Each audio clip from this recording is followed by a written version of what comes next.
SER Podcast. Hola, soy Pepa Bueno y estás escuchando Las 8 de Hora 25. Las noticias que debes conocer hoy en 20 minutos. Disfruta del episodio.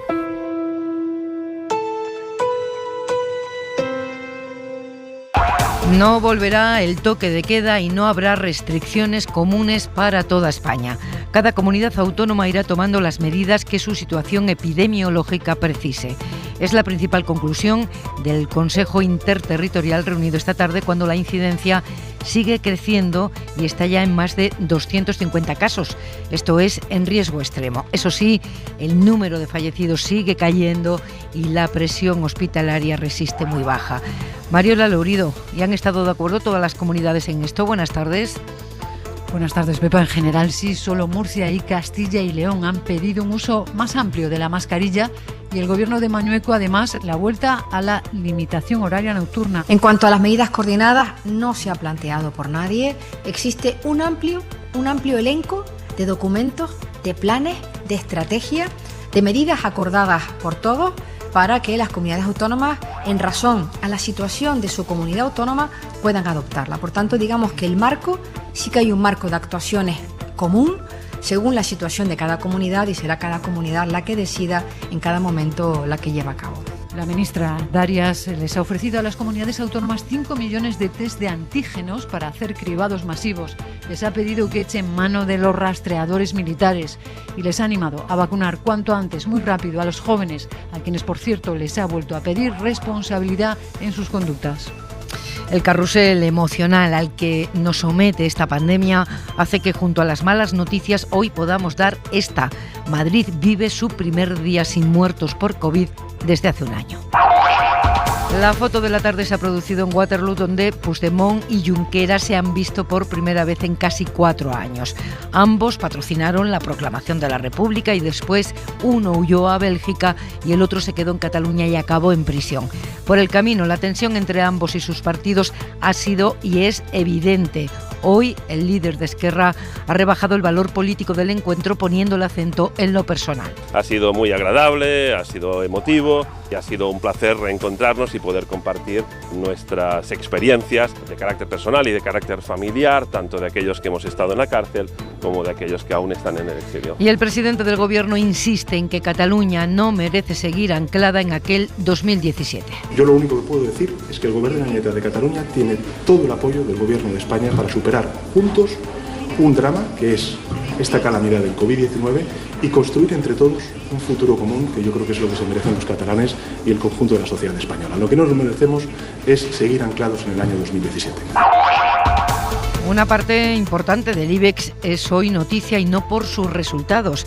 La Fiscalía Anticorrupción pide imputar por cohecho a Iberdrola Renovables, a Repsol y a CaixaBank en el caso Villarejo.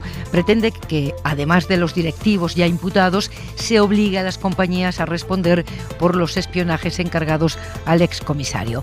Y el ministro de Consumo ha lanzado una campaña para pedir que comamos menos carne. ¿Qué pensaríais si os dijera que el consumo excesivo de carne perjudica nuestra salud individual y también nuestro planeta? Estoy preocupado.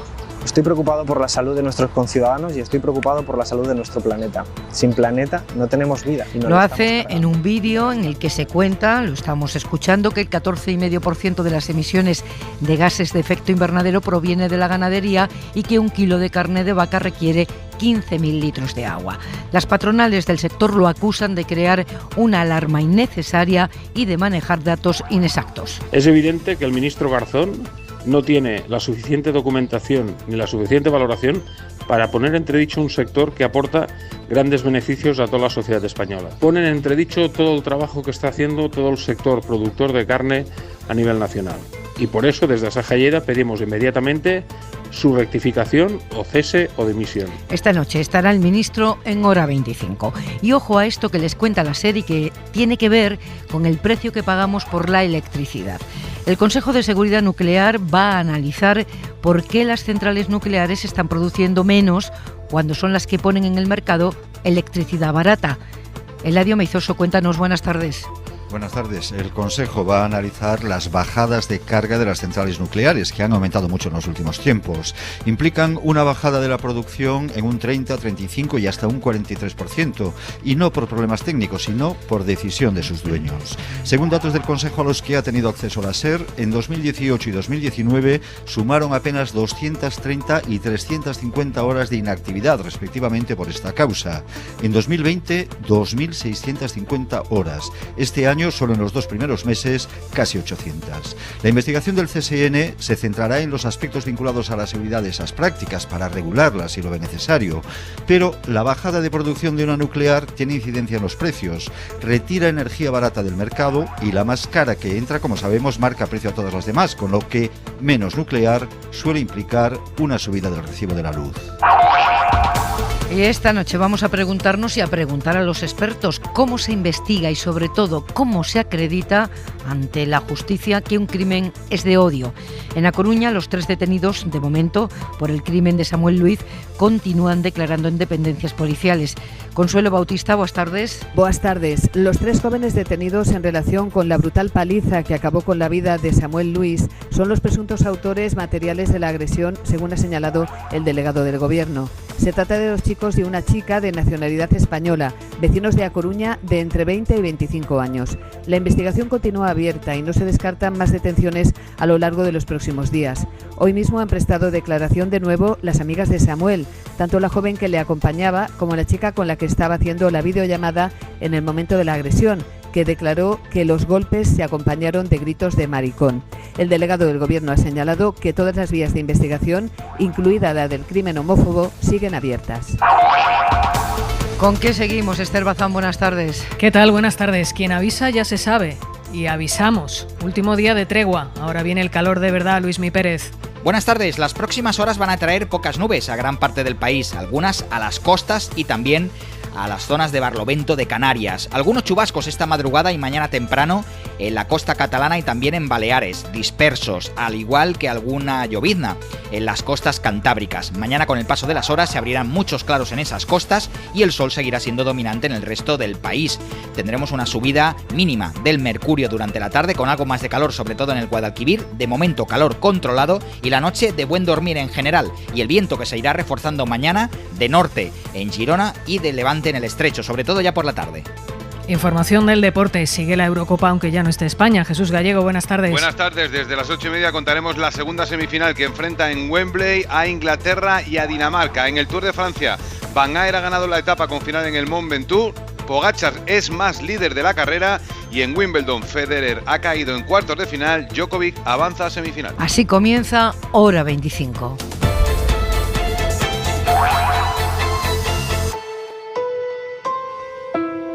Parecía que íbamos muy bien en busca del objetivo de los 50 casos de incidencia acumulada por 100.000 habitantes, pero todo se dio la vuelta, y ha sido en un periodo de tiempo muy corto, prácticamente en 15 días.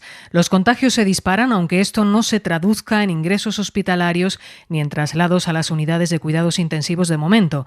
La vacunación nos deja hoy cifras casi redondas. Casi 27 millones de personas tienen en España puesta una dosis.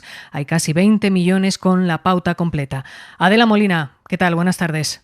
Hola, buenas tardes. Sanidad registra hoy más de 14.000 contagios, es el doble que hace una semana. La incidencia vuelve a niveles de riesgo extremo, 252 casos por cada 100.000 habitantes de media, y entre los jóvenes, donde apenas hay vacunados, sigue disparada. El grupo de edad entre 20 y 29 años supera los 800 casos por cada 100.000 habitantes, casi 100 puntos más que ayer.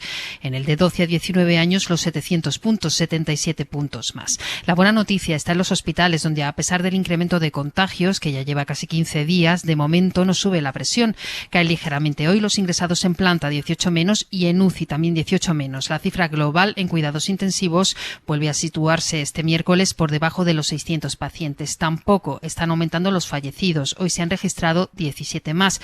Todo gracias a la vacunación. Hoy hemos alcanzado el 57% de la población con al menos una dosis. El 42% tiene la pauta completa. Rozamos los 20 millones de inmunizados. Gracias, Adela. Nos contaba Mario la en portada el debate del Consejo Interterritorial. Ha analizado, además de la pandemia, el documento de buenas prácticas del personal médico y asistencial de los pacientes que soliciten la eutanasia. Lo hemos adelantado a mediodía en la SER. Entre otras cosas, habrá un médico que se va a encargar del proceso hasta el final y que será elegido por el paciente. María Manjabacas, buenas tardes. Buenas tardes. Elegido en la atención primaria o en el hospital. Será su médico de confianza el que certificará que cumple los requisitos, el que estará presente cuando firme la solicitud y el que consultará con otro médico también para dar garantías de la patología que sufre el enfermo.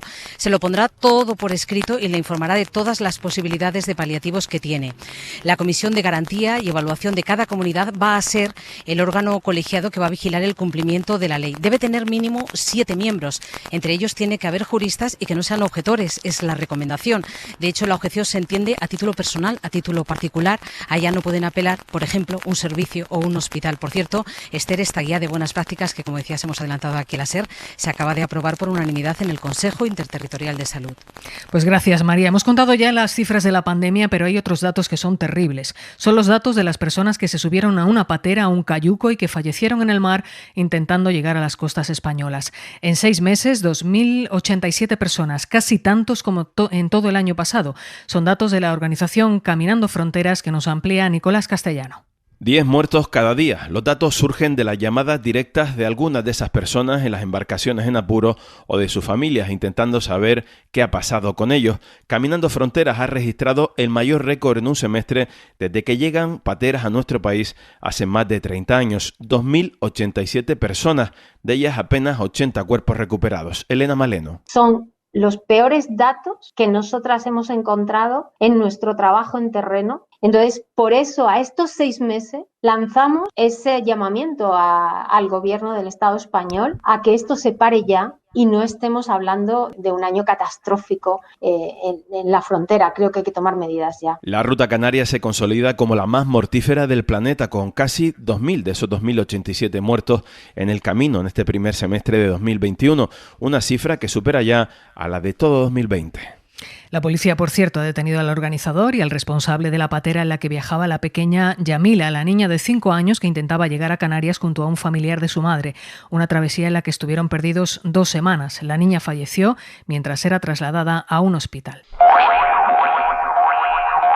La vacunación alivia las previsiones para este año. Bruselas prevé que la recuperación se acelere en la Unión Europea y se espera un crecimiento del 4,8%, 6 décimas más de lo previsto en mayo. Entre las grandes economías, Alemania, Francia, Italia y España, la española será la que más crecerá, pero será la última en recuperar los niveles de Producto Interior Bruto anteriores a la pandemia. Esto mirando al futuro, pero si miramos por el retrovisor, la OCDE ha mostrado hoy su preocupación por las cicatrices de la pandemia en el empleo. Los trabajos mejor pagados han recuperado los niveles de empleo pre-COVID, pero los peor pagados siguen estando por debajo. Sobre España, el informe de la OCDE alerta sobre los niveles de paro entre los menores de 24 años y también hace consideraciones sobre los ERTE. Jordi Fábrega. Lo que más preocupa a la OCDE es el desempleo entre jóvenes de 15 a 24 años, un colectivo en el que el paro aumentó 10 puntos hasta el 42% al inicio de la pandemia. Ahora está en el 37%, que es el valor más alto de todos los países analizados. Entre este colectivo el desempleo creció el triple que entre los mayores de 25 años y en la recuperación tampoco salen beneficiados, ya que su tasa de contratación está cayendo. Sobre los ERTE, la OCDE constata que han sido una buena solución, pero hay riesgo, dice el informe, de que algunos empleados sigan agarrados a empleos no viables por la prohibición de despedir durante 6 meses que asumen las compañías. El informe también pide más inversión en formación y en políticas de empleo. El ministro Escrivá ha comparecido en la Comisión del Pacto de Toledo. Una buena parte de los portavoces de los partidos han ironizado sobre sus declaraciones sobre las pensiones de los baby boomers, de los nacidos entre finales de los 50 y mediados de los 70. La semana pasada, y ante las críticas, el ministro dijo que había tenido un mal día. Hoy ha pedido tiempo para negociar con los agentes sociales. Ha admitido que creó, con sus palabras, un ruido innecesario. Escuchamos a Cuca Gamarra, PP, Aina Vidal, Unidas Podemos, Ana Oramas, Coalición Canaria, y la respuesta del ministro. Curiosamente estamos ante un gobierno en el que decir la verdad te puede costar el cese y cuando uno lo dice además tiene que decir que no ha tenido el mejor día. La gente que tenemos un determinado nivel de responsabilidad no nos podemos permitir tener un mal día. Usted dijo lo que pensaba y tuvo que retroceder porque si no se ponía el mismo día de la firma en riesgo la firma. Yo creo que mi responsabilidad es haber puesto el foco innecesariamente en un tema que no es muy sustantivo, que no es muy importante. Un juzgado de Zaragoza ha pedido información a Defensa y a Exteriores relacionada con la llegada del líder del Polisario, Brahim Ghali, a nuestro país, recordamos el pasado 18 de abril. Lo solicita en una providencia a la que hemos tenido acceso en la SER. Información de Ana Terradillos. Buenas tardes. ¿Qué tal? Buenas tardes. Sí, a Exteriores le pide la justicia que remita todos los documentos clasificados que conservan sus archivos relacionados con la llegada de Ghali y al Ejército del Aire, en concreto a ese teniente general del Ejército del Aire de la base de Zaragoza que señaló a Exteriores que identifique a esa persona que le dio las instrucciones para no pedir la documentación al líder del Frente Polisario. Además, le pide a este teniente general que aclare si estas instrucciones de Exteriores fueron vía telefónica o si hubo escritos que verifiquen el testimonio que hizo previamente ante la justicia. A ambas partes, la juez da 7 días para que entreguen estos documentos. Hemos escuchado en portada al ministro de Consumo, Alberto Garzón, pedir que cambiemos la dieta porque comemos carne de forma excesiva y eso perjudica nuestra salud y la del planeta. Ya le han respondido con críticas a algunas organizaciones agrarias, también las hemos escuchado en portada, pero hay muchas organizaciones que llevan ya tiempo relacionando el consumo de carne con el deterioro del planeta. Decía el ministro que el 14,5% de las emisiones de gases de efecto invernadero provienen de la ganadería industrial. ¿Y esto por qué? Merche López Serrano, buenas tardes. Buenas tardes. En parte por los fertilizantes y piensos, pero sobre todo por el metano que liberan los animales rumiantes. El responsable de Agricultura de Greenpeace España, Luis Ferreirín, nos recuerda otras consecuencias. Estos animales hacinados en estas grandes fábricas, ingentes cantidades de residuos, de excrementos que terminan en los suelos, contaminándolos. Cerca del 80% de la superficie agrícola a nivel mundial se destina ya a producir alimentos para animales. Eso implica una gran deforestación, afectando a zonas tan importantes como la Amazonía. Conlleva, por supuesto, una pérdida de biodiversidad muy importante. Y si miramos a España, los datos nos indican que en un año la ganadería industrial consume lo que consume en 20 años todos los hogares de España. Y en el año 2020 se sacrificaron 910 millones de animales, cerca de 1.700 animales al minuto para que las personas consumamos esas cantidades tan ingentes de carne. Según los cálculos de Greenpeace, sería necesario reducir el 84% del consumo de carne para que fuese sostenible. Las grandes organizaciones que agrupan al sector cárnico han redactado una carta a la que ha tenido acceso la SER en la que explican y desmontan según sus criterios las afirmaciones del ministro y que avalan algunas organizaciones ecologistas. Ira Valdés. En la misiva, las 6 organizaciones interprofesionales firmantes muestran su estupor porque es irresponsable, aseguran, usar los datos de forma interesada cuando hay muchos que rebaten esa visión. Por ejemplo, según defienden, el consumo de carne no incrementa el riesgo de sufrir determinadas enfermedades, habida cuenta de los indicadores de la OCDE o la Unión Europea, que sitúan el estilo de vida de España como uno de los más adecuados del mundo. Además, de los 15.000 litros de agua para producir 1 kilo de carne que señala Alberto Garzón, un 90% es agua procedente de lluvia, inutilizable en todo caso, dicen. Y también rebajan a casi 1/3 el nivel de gases invernadero producidos por la ganadería, situándolo en 5,8% con datos de la Universidad de Oxford. Por eso, señalan las organizaciones firmantes, ellas mantendrán su labor divulgativa para defender a un sector que genera en España más de 2,5 millones de empleos. El expresidente Trump ha anunciado que va a interponer una demanda colectiva contra Facebook, Google y Twitter y sus consejeros delegados contra lo que él considera un ataque a su libertad de expresión.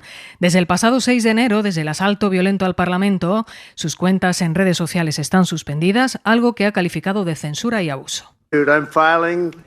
Presento una gran demanda colectiva contra los gigantes tecnológicos, entre ellos Facebook, Google y Twitter, y sus consejeros delegados Mark Zuckerberg, Sundar Pichai y Jack Dorsey, 3 tipos muy majos. La ONU ha pedido mantener la unidad y preservar el orden constitucional en Haití después del asesinato de su presidente. Un grupo de hombres armados asaltó su domicilio en Puerto Príncipe, según ha informado el primer ministro interino, que ha decretado el estado de sitio. Hora 25 en SER Podcast. Fuera de sus fechas habituales, la Feria de Arte Contemporáneo abre sus puertas con galeristas de 26 países, aforos reducidos, pasillos más anchos para circular y todos los nuevos protocolos que que fija la pandemia. Arco cumple 40 años y Marta García ha hablado con algunos galeristas. Arco celebra una edición de escala más reducida con 130 galerías, más de la mitad extranjeras. La galerista Juana de Aizpuru apunta a las razones de la escasa presencia española. Hay miedo de que esto no funcione y venir a perder dinero. Hay miedo de que no vaya a venir coleccionistas. Gabriela Moragas de la Galería Ángels Barcelona cree que a pesar de todo esta edición supone una oportunidad. Y sobre todo por nuestros artistas, que es una oportunidad para que se vea su trabajo fuera de Barcelona. Arco muestra hasta el domingo la obra de más de 1.500 artistas, aunque Belén Herrera, directora de Marlborough, admite: no estamos poniendo, digamos, toda la carne en el asador, que eso lo vamos a poner sobre todo en febrero. Una feria contenida también en precios de dibujos a 100 euros hasta el 1.000.000, que supera la pieza más cara.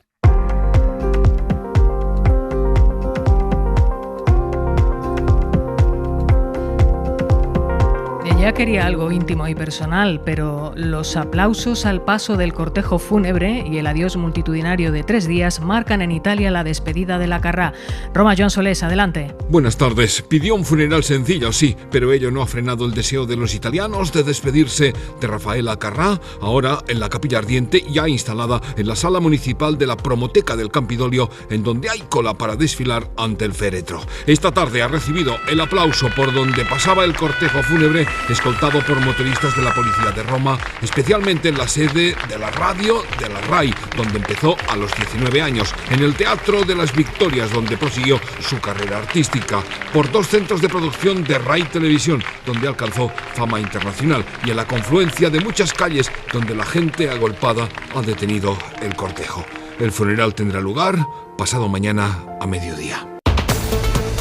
Suscríbete a Hora 25. Todos los episodios y contenidos adicionales en la app de Cadena SER y en nuestros canales de Apple Podcast, Spotify, iVoox, Google Podcast y YouTube. Escúchanos en directo en la SER de lunes a viernes a las 8 de la tarde.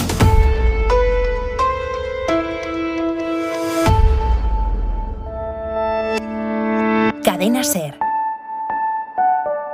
La radio.